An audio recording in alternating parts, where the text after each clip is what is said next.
Hello, welcome back to 100 Days of Magic. We are on day 37. Just keep churning through the days as we get together to talk about all the little tips and tricks that you can use to create more.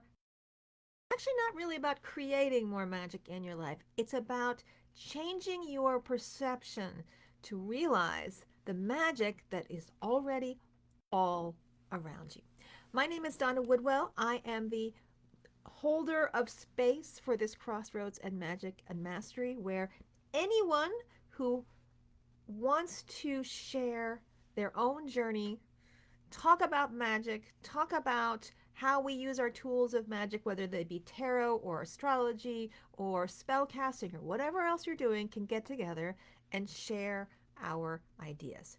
And if you happen to be a cultural creative and making blog posts and making Etsy stores that have wonderful, yummy, magical things you want to share with others, please feel free to use this space to advertise your stuff. Everything is welcome here except for personal readings. I don't want anybody advertising. Please come and see me and I will solve all your world's problems because A, that's kind of spam, and B, there are so many readers on this list, everyone will be advertising to other readers and that seems kind of silly. So, all the stuff that you do is totally cool except for the personal readings.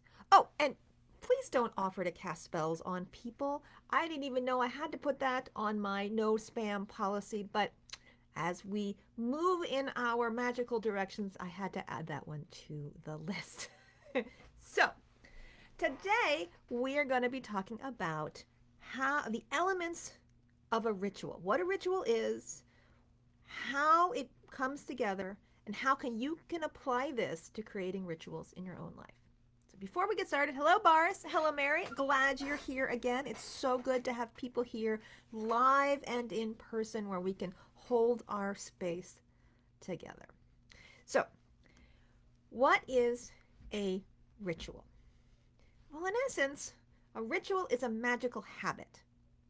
We do rituals because in the repetition of a certain number of acts, we begin to create a groove in our subconscious that teaches us what we are doing and to rely on it, and it teaches spirit what to expect. And the more often the ritual is done, the deeper the groove becomes. And so it begins to lay down a track that creates that reality bubble that we see around us. Maybe put this in a different context. The reason why religious groups do rituals is that it gives everybody in the community one thing that they can do together so that they're all working on the same page, and two, it shapes their reality bubbles. And if it shapes their reality bubbles, it becomes their new reality, and people are less likely to question the reality bubble.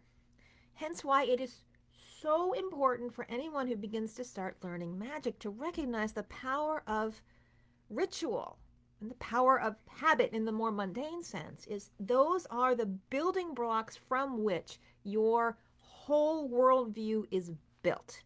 And if you don't control your own worldview, you will forever be controlled by it. That's why it's so important right now for people to understand what magic is, because we need to begin to change our worldview for this planet. The worldview we have had before is not working.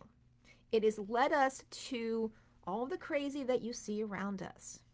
It has brought us closer and closer to changing the planet so much it's not going to be livable for humans in the way that we are used to.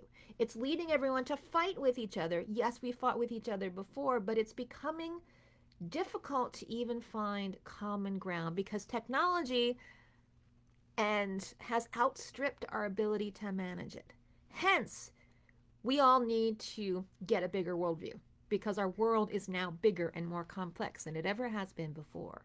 And magic is a tool, it's a technology designed to help people get a bigger worldview.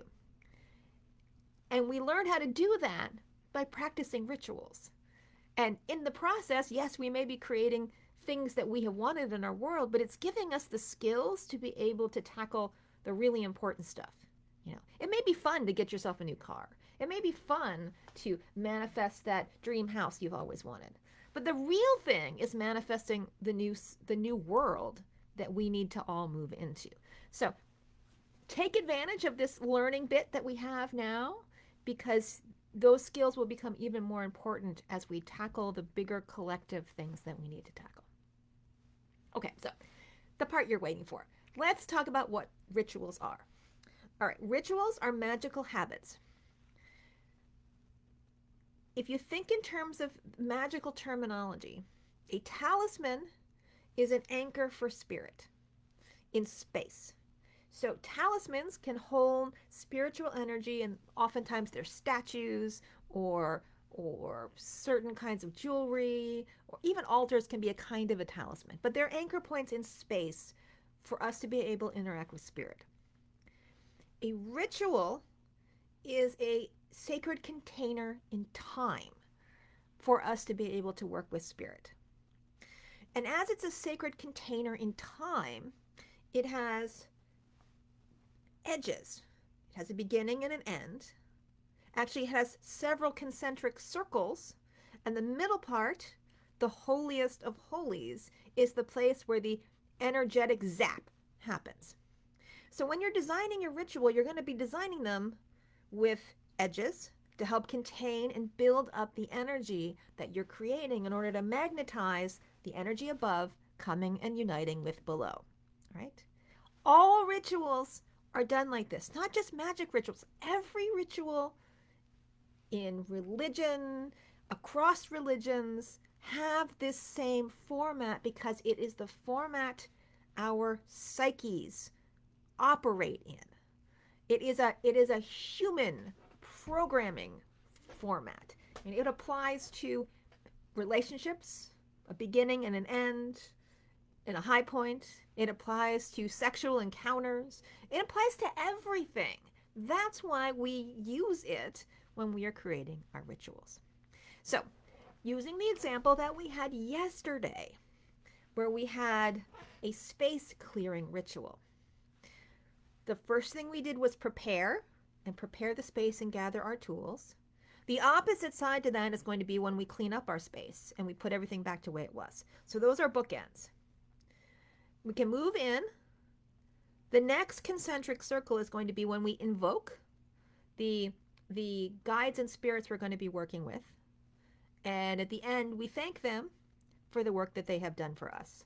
The gratitude for getting a job well done. If you invite people over to your house to clean your garage, the gratitude is when you buy them the pizza. So that's a concentric set of circles. Entering into a slightly altered state in the beginning and coming out of the slightly altered state at the end is another bookended set of places that continue to compress the energy. Setting an intention and visualizing the intention being completed is another bookended set of energies. And so in the case of our ritual for cleaning the house, setting the intention is I'm going to clear this space.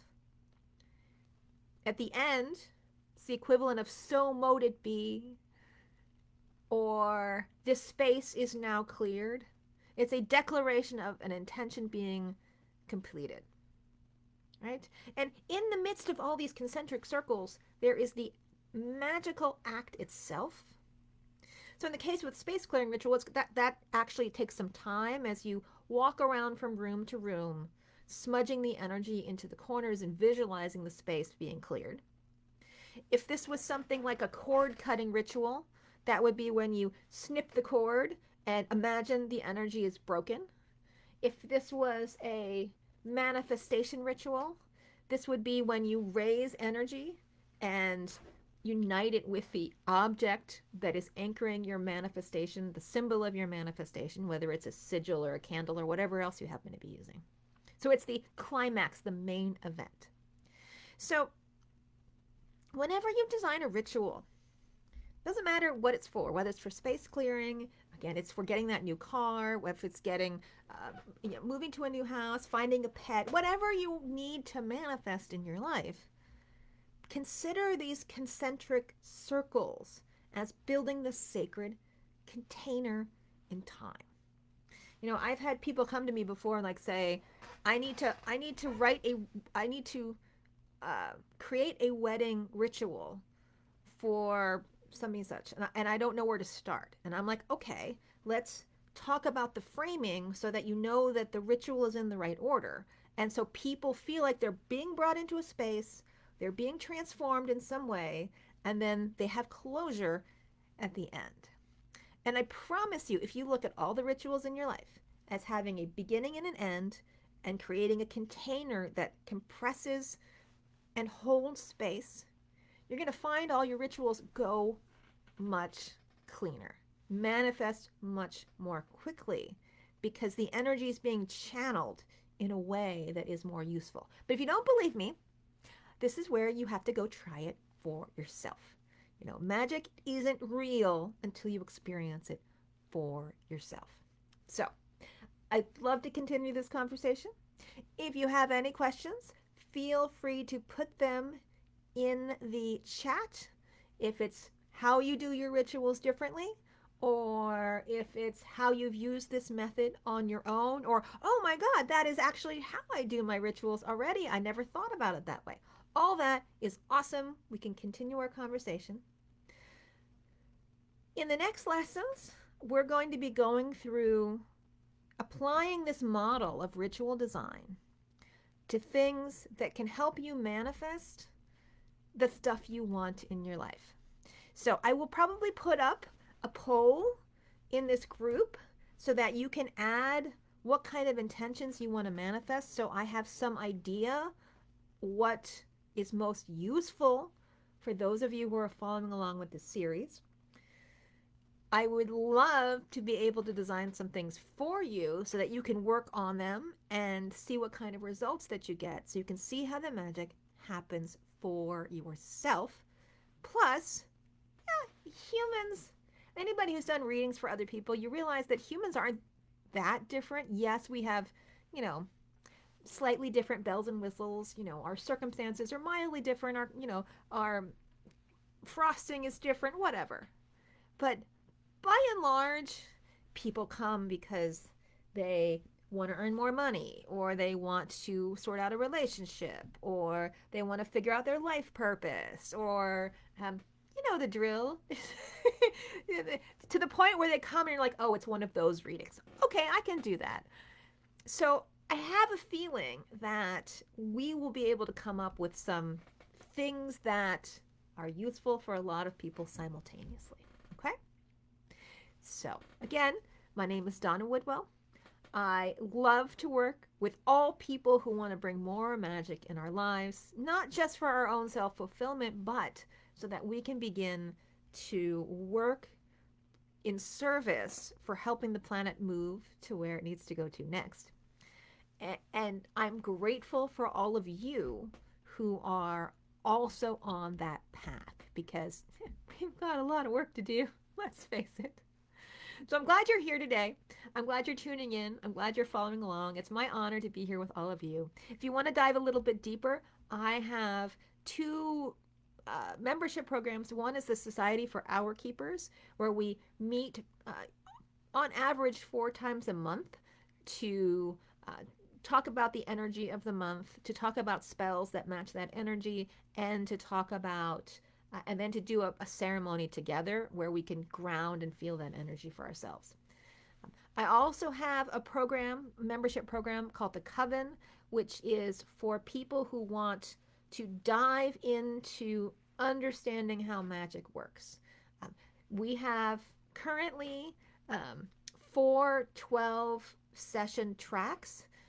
It's kind of like, I think it's 48 hours for all of those, plus all the extra stuff that are with it. So we have a little over 75 hours of training materials now, plus another 36 guided meditations to go with it, plus weekly question and answer sessions so people can work through all the things that ask questions about everything that we're working on, plus all the stuff in the Hour Keepers. So it's a great program if you are ready to take your magic seriously.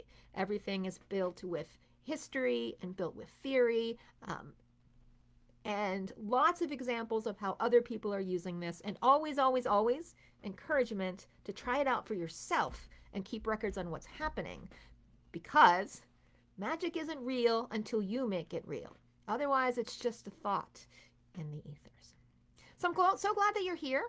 If you want to check out the Coven or you want to check out the Society for Hour Keepers, in the featured posts of the Crossroads of Magic and Mastery, you can find links to them. They're also in the guide section. You can check them out for yourself. But in the meantime, let's just work together on going through different kinds of spells, different kinds of techniques that you can make and edit and customize for yourself over the next few weeks of our adventures in 100 Days of Magic. So until the next time, I look forward to continuing our conversation. Take care, everyone.